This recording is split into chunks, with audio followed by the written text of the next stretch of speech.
Hello my friends! Welcome back to my channel. My name is Bella and this is Imperfect Hippies. And if you're new here, I'm going to have all of my personal links as well as any pattern links down below in the description for you. So if you can tell from the title already, we are going to be going over my latest market and just kind of recap how it went for me, what sold, just my overall experience. So let's get in it. So just a quick event recap for you here. My market was on August 2nd. It was from 5 to 9 p.m. So just a quick little 4-hour night market. And it's the one I've been doing all summer. So if you haven't watched any of those previous market vlogs or market recap videos, you won't know that this is actually at a local dispensary, which I know seems a little weird, but I love what they do for the community and I love being a part of their community. So we have a lot of fun at these markets. The booth fee for these markets are only $25. Another thing I love about it, I mean, especially for it's only being 4 hours, I feel like it's a very appropriate booth fee. And then the last thing I wanted to mention for a little event recap was they were giving out free hot dogs, which was pretty cool. And I feel like that definitely drew a lot of people in because of that. Moving on to what sold, bestsellers. So we had some, as far as bestsellers go, some that are pretty predictable, you know, the same almost every time.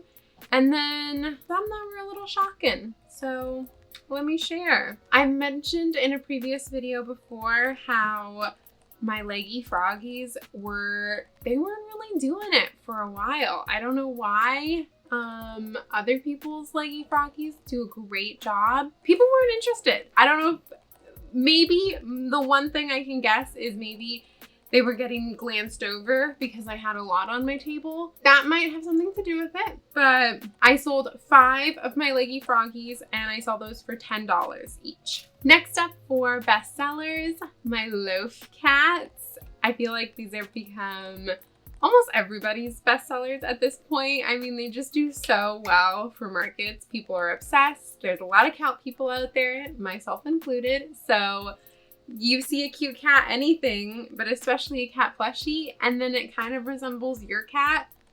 Yeah, I'm buying it. So I sold 4 of my Loaf Cats. I think I brought 6. So yeah, I only had 2 left over, and I sell my Loaf Cats for $25 each. Next up, keychains are always a big hit whenever I have them out. Specifically, the Mushie Pop keychains always do great. So I sold 4 of my Mushie Pop keychains for $10 each. And then this was actually the first market I was able to bring mystery bags. And so if you didn't watch my last market prep vlog, I went over kind of what I wanted in the mystery bags, how I designed them. Yeah, so definitely go check that out if you want a little more like behind the scenes of me making those mystery bags. But now here's the results.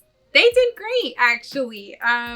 People definitely were very drawn to them. I was a little worried that like someone might not get the intention behind it, I guess, but nope, people got it right away. I mean, I had a sign there and then I had a big question mark on the bags themselves. Yeah, and then I had them individually numbered as well, and that was more for my inventory purposes and keeping track. But I feel like people, like customers, enjoyed the number aspect as well because they would be like, I'll take number 7. Take number 3, my lord. Or number 2 is mine. And I thought that was really cute. So I definitely will be continuing to number and label them that way. But I sold 4 mystery bags for $10 each. And I think I brought like 9, so that was almost half of them. So I definitely will be doing mystery bags again, if not indefinitely. Yeah, I'm super stoked that I was finally able to have mystery bags on my table. So then next up is kind of a bestseller. Those are the main 4 bestsellers, but runner up, I guess, My scrunchies, I sold 3 scrunchies for $5 each. And then the following, I'm just gonna read through. It was just a one-off of the following. So one big rainbow mushie with a blue cap. It was one of the ones that I used to sew. Sold out for $40. And I was very happy that that sold because I've had that for well over a year now. It was one of the first things I had on my table. So yeah, that was wonderful that, you know, found its forever home there. One $20 Mushie boy. They're slightly larger than the $15 ones. So, and then one $10 bee keychain, one $10 flower keychain, one $15 white speckled chicken, and then one $10 regular bee. So those are going to be all of my sales for this market. Now moving on to what didn't sell. Similarly with what did sell, some I expected, some shocked me. What didn't sell? Turtles. It's so rare people will buy turtles. I don't know why. I've heard others, they do fantastic for them. You either get someone who's like a turtle fanatic and is obsessed and really, really wants a turtle. Otherwise, people are super indifferent to them. They'll be like, oh my gosh, the strawberry turtle, that's cute. And then kind of move on, which I kind of anticipated. I mean, I feel like I have most of my larger turtles out as more of like eye-catching pieces, you know? I really enjoy making the sea turtles. So I guess I kind of feel like, I guess I'm always bummed when they don't sell because then I don't have the opportunity to make more. I mean, I guess I could just keep making them, but I kind of feel like if they're not already selling, I shouldn't invest that time and energy and material. You know the spiel. Turtles didn't sell. My snails, none of them sell. It's pretty rare for those to sell as well. I'm thinking in a couple months or so, I might move those snails into the mystery plushies as well and not have them out on the table. Yeah, I'm playing around with some of my inventory like that, so we'll see. None of the flower friends sold as well. They never sell. I think they're so cute, but oh well. None of the little yellow chicks nor the mallard ducks. Those never sell. Another thing that I'm kind of thinking about popping in the mystery bags, my dinos. They used to do so well. I feel like I could never keep the little T-Rex ones in stock. But man, they just haven't been selling recently. So we'll see. I might have to change up the color scheme I do. I really liked having the rainbow aesthetic for them, but maybe people like the non-matching colors. I don't know, but none of the dinos sold. Another shocking one, none of my regular Mushie boys sold. This is the second market that not a single one has sold.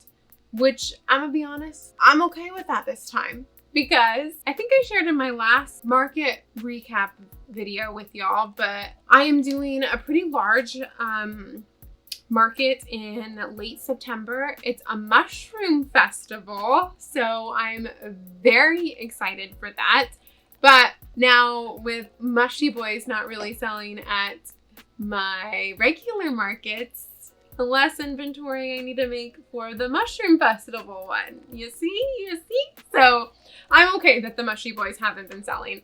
I actually might not even bring them to my next market before the mushroom festival and just hold them until the mushroom festival because obviously I need mushroom themed plushies there more. Yeah. And then other things that didn't sell, none of my flower or bee cats sold. I'm always bummed when those don't sell, but I get it. And then none of my dragons sold, which I wasn't anticipating that either because they are a little more pricey, but I was just so excited for how cute they were that I was like, oh, someone's gonna snag them immediately. No, it's okay. But they definitely did get a lot of attention on the table, so that's always a win. Okay, moving on to booth display. So I've really been enjoying the Z formation that I've been doing for my previous markets. I just feel like I'm able to spread out the most, but still have a good flow of traffic throughout my booth. So yeah, I did a very similar Z formation with this market as well, but I did move some things around so it felt fresh, new, and exciting. I'll insert some clips from the market of my setup and my display right now for you to enjoy.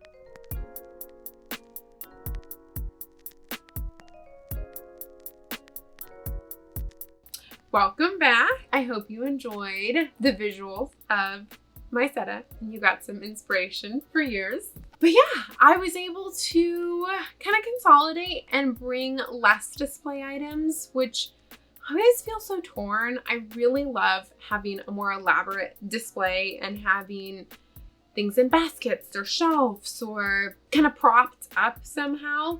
I don't like the look of having just plushies laying on the table or just kind of like thrown out there. I get it. Obviously, everyone has their own limitations and abilities, and having a nice display is expensive. There's a lot of investment and it's a hassle to try and bring it with you, and it doesn't always fit in the car. So I get it. It's not the most fun. I just personally, I don't like plushies just thrown out on the table. I have to have them at least in a basket, in a wooden crate. Something that for me, it looks a little more presentable, put together, like it is actually on display. With that though, I have been trying to challenge myself and let go of some of my perfectionism and not have such an elaborate display and maybe have some things just kind of on the table as well as in baskets and shelves and whatnot. So, you know, our commute's less stressful and there's less in the car and less to pack up and, you know, all the above. So I was able to successfully do that this market. So that was wonderful. And I really liked my display with that. So maybe I'll be able to keep that momentum going. I already know for the Mushroom Festival I have in September, since that's going to be such a large event, I will not be having a minimal display. It'll be a full elaborate display. I already know we're going to be bringing 2 cars. That's okay. I've accepted it. It's happening. It's a big event. So for these smaller ones, I can slim down. Also with the orientation of my booth and the flow of traffic, I did have a lot more access to the booth as a whole. So that was wonderful. I feel like people got to walk through more comfortably. There was only one person on one of my sides and no one on the other side. So that definitely helped. And then unfortunately, where we were positioned, we were getting the evening sun setting directly on our backs. And I was like, oof, this is going to be rough. This is going to be a hard couple hours until the sun's, you know, past the buildings there. But thankfully, one of my good friends and fellow vendors had her tent came with these side panels. And so I just asked to borrow one and put it on the back, and it saved us. It was wonderful. So I really might consider investing in some or having a tapestry to hang up, but we'll see. Now what we've all been waiting for. Market results. How did I do? How much I made? How many items sold? I got it here. But okay, this was kind of a funny coincidence, I think. 26 total items sold at this market, which is the exact same amount sold at my last market. How that happened? I don't know, but magic, I'll take it. But with that, even though I sold the same amount of items, I made more at this market than I did my last one. So I made a total of $355 at this market. So now minus the $25 booth fee, that leaves me with $330 that I made. It's pretty good for this market. I've mentioned before, this market's a little slower. I mean, it's only 4 hours. I live in a pretty small town. I don't get a whole lot of foot traffic. I'm really not expecting to make more than $500 at these markets. Like, I think I've only done that once or twice before, and that was a really, really successful day. If I make over 200, it's a good market for me here. Like, that's how I look at it. So about $2,000 worth of inventory. So I feel pretty stocked for inventory wise. Now, the lessons I learned. Number one, I kind of mentioned, I think I need to invest in a side panel or a back panel. Or maybe a tapestry or something to possibly put up to help control either excessive winds or definitely sun. Sun is a big one.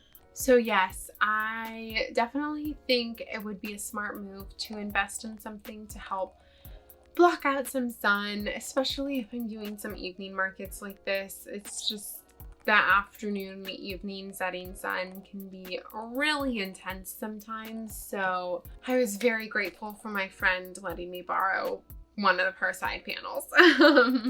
Okay, kind of a crazy thing happened at this market. Down the street in some of like the more neighborhood areas, I don't even know how it started, but a fire started in someone's like apartment complex or something.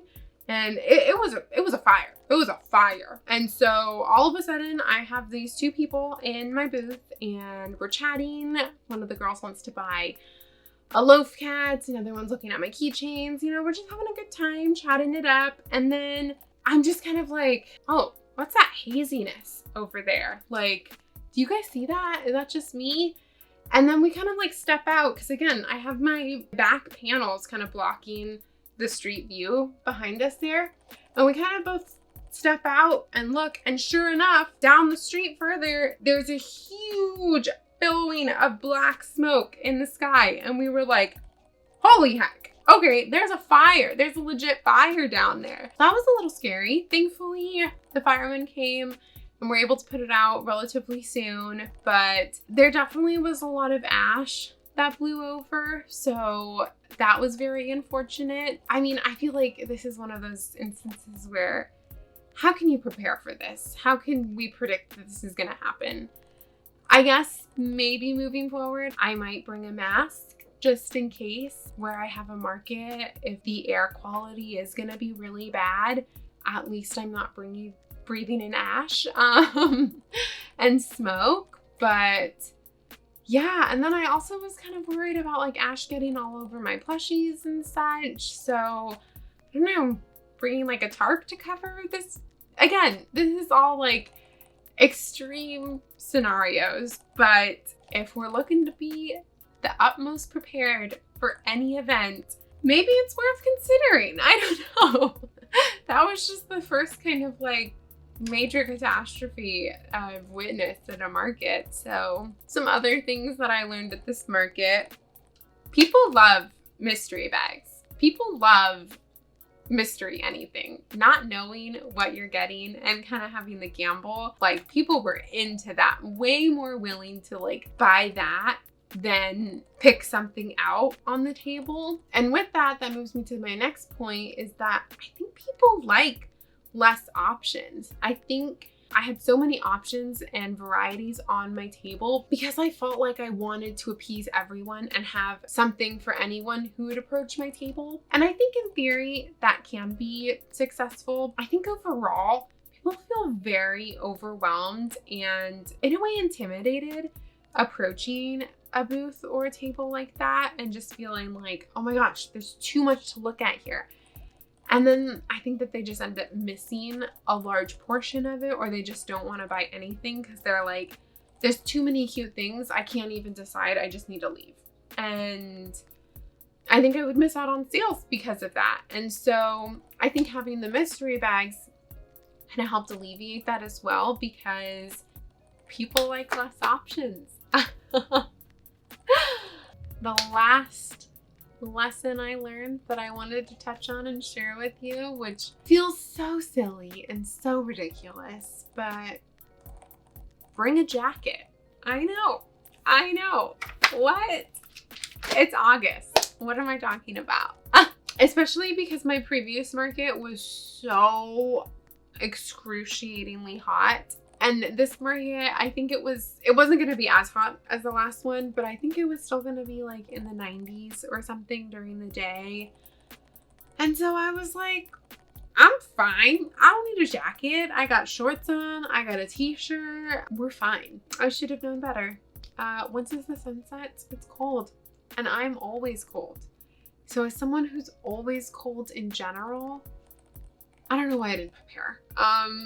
So definitely once this like 7 p.m. hit and we still had like 2 hours left of the market, I was very cold. Thankfully, my sweet husband walked back to our car and had like his running jacket or something in the bottom of the car. So I was able to throw that on. But yeah, I guess moving forward, I'm just gonna remember that just in case, I'd rather bring a jacket and not need to use it than forget one and be shivering and really uncomfortable. Overall, friends, I had a great market. Ultimately, I have a lot of fun at these markets, so that's the bottom line. That's why I do them. I mean, it's nice making some money out of it. I do want this to be a successful business, but if minimum I'm having fun and it's allowing me to replenish and to continue this hobby, then I call it successful at that. So, but with that, my friends, thank you so much for watching and coming along. I hope you found some inspiration or some of my tips useful and helpful for you. Yeah, I'm gonna be hopping into market prep again I have a last market of the summer in early September, and then I'll have my mushroom festival market in late September, and I might be trying to do a large holiday market, but other than that, that's gonna be it for markets for me for the year. So yeah, I'll catch y'all in the next market prep vlog, but don't forget to subscribe so we can continue this journey together, and peace out, my friends.